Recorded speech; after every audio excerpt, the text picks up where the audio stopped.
Bel Mariano at isang album nito ay nilagpasan na nga talaga ang isa nitong high ratings kung saan nga talaga ang mga nanunood ay hangang-hanga at na-LSS na rin nga dito.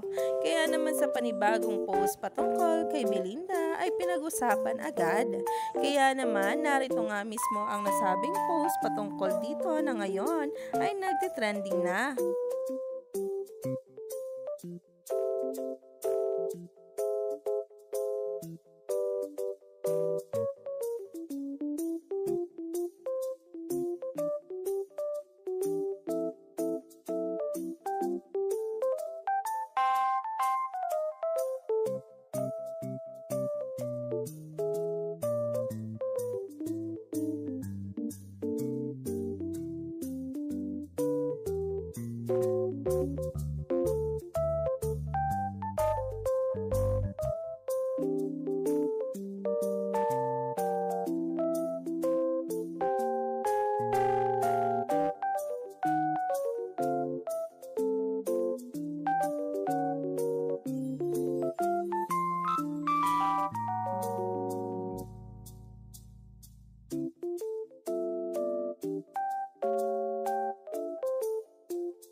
Napakagaling naman kasi talaga at hindi nga maitatanggi na meron nga itong talent sa pag-compose ng mga kanta.